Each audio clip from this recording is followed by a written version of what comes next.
السلام علیکم ورحمۃ اللہ وبرکاتہ۔ بسم اللہ الرحمن الرحیم وبہ نستعین۔ محترم ڈائریکٹر صاحب،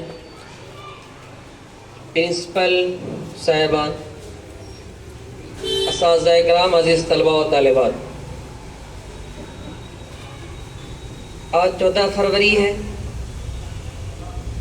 آج کے دن ایک گمراہ طبقہ جو مشرقی تہذیب کے دشمن اور مغربی کلچر سے مرعوب بے حیائی و بے شرمی کا مظاہرہ کرتے ہیں، حالانکہ وہ شیطانی فریب میں ہیں۔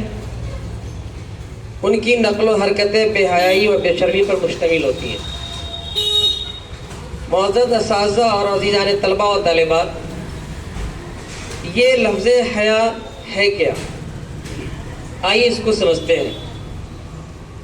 حیا کے لغوی معنی وقار، سنجیدگی اور متانت کے ہیں۔ یہ بے شرمی، فحاشی اور بے حیائی کی ضد ہے۔ علامہ ابن حجر کے نزدیک حیا وہ خلق ہے جو انسان کو نیکی کرنے اور برائی نہ کرنے پر ابھارتا ہے۔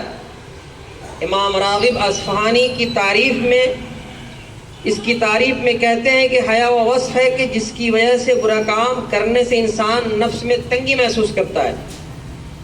مولانا ابوالعالی مودودی کے نزدیک اسلام کی اصطلاح میں حیا سے مراد وہ شرم ہے جو کسی امر منکر کی جانب مائل ہونے والا انسان خود اپنی فطرت کے سامنے اور خدا کے سامنے محسوس کرتا ہے۔ انسان شناسی کی روح سے حیا کا انسان سازی میں بہت بڑا کردار ہے۔ اخلاقیات میں حیا کو وہ پہلا مقام حاصل ہے۔ حیا اخلاقی فضائل میں ایک بہت بڑی اہمیت اور فضیلت رکھتی ہے۔ یہ ہمارے اندر نہ ہو تو اپنے خالق و مالک اور انسانی حقوق کو نہیں سمجھ سکتے، اپنے والدین تک کے حقوق ادا نہیں کر سکتے۔ حدیث نبوی صلی اللہ علیہ وسلم کا مطالعہ ہمیں بتاتا ہے کہ حیا اور شرم تمام خوبیوں کی چابی ہے، اسی طرح بے شرمی تمام برائیوں کی چابی ہے۔ حضرت عبداللہ بن عمر رضی اللہ عنہما فرماتے ہیں، ایک موقع پر محسن انسانیت صلی اللہ علیہ وسلم ایک انصاری مسلمان کے پاس سے گزرے جو اپنے بھائی کو بہت زیادہ شرم و حیا کے بارے میں نصیحت کر رہے تھے۔ آپ صلی اللہ علیہ وسلم نے فرمایا کہ اسے اسی حال پر چھوڑ دو، کیونکہ حیا دراصل ایمان کا حصہ ہے۔ ایک اور صحابی عمران بن حسین رضی اللہ عنہ نے بتایا کہ ایک موقع پر محسن انسانیت صلی اللہ علیہ وسلم نے فرمایا کہ شرم و حیا صرف بھلائی کا باعث بنتی ہے۔ امام کائنات رسول اکرم صلی اللہ علیہ وسلم نے دوسرے ادیان کا ذکر کرتے فرمایا کہ ہر دین کی ایک پہچان ہوتی ہے اور ہمارے دین کی جداگانہ پہچان شرم و حیا ہے۔ سیدنا ابو مسعود رضی اللہ عنہ کہتے ہیں کہ رسول اللہ صلی اللہ علیہ وسلم کا مبارک فرمان ہے، اذا لم تستحی فاصنع ما شئت، رواہ البخاری۔ جب تمہیں حیا نہ ہو تو جو چاہے کرو۔ لہذا دنیا میں جو بھی برائیاں ہو رہی ہیں وہ شرم و حیا کے فقدان کی وجہ سے ہو رہی ہیں۔ یقیناً بے دین لوگ بے شرم ہوتے ہیں اور بے شرم لوگوں سے قتل، غارت، لوٹ مار، چوری، ظلم و استبداد جیسے تباہ کن اعمال سرزد ہوتے ہیں۔ انسانی دنیا گواہ ہے کہ دنیا کی جو حالت آج بنی ہوئی ہے اور جتنے سارے مظالم ہو رہے ہیں وہ سب حیا کی کمی اور شرم کے فقدان کے سبب ہو رہے ہیں۔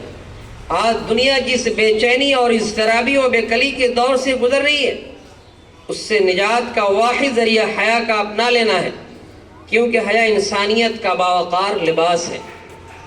عزیزان من، حضرت وہب بن منبہ رحمہ اللہ فرماتے ہیں، جب بچے میں دو عادتیں ہوں، خوف اور شرم و حیا، تو اس کی ہدایت کی امید کی جا سکتی ہے۔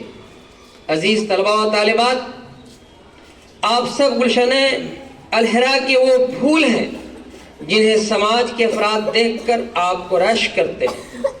آپ کی طرف ان کی انگلیاں فخر سے اٹھتی ہیں اور وہ یہ کہتے سنے جاتے ہیں کہ یہ وہ بچے بچیاں ہیں جو ایک ایسے اسکول میں تعلیم حاصل کرتے ہیں جہاں دین اور دینی تربیت کا بول بالا ہے۔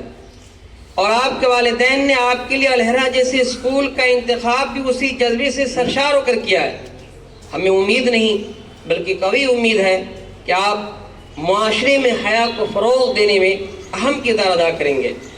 آپ بانیان الحرا اپنے اساتذہ اپنے والدین کریمین اور اپنی قوم ملت کی نیک خواہشات کی انشاءاللہ ضرور یاد رکھیں گے۔ علامہ اقبال بھی آپ کے لیے بڑی امید کے ساتھ دعا کرتے ہیں کہ حیا نہیں ہے زمانے کی آنکھ میں باقی، حیا نہیں ہے زمانے کی آنکھ میں باقی، خدا کرے کہ جوانی تیری رہے بے داغ، وما علینا الا البلاغ۔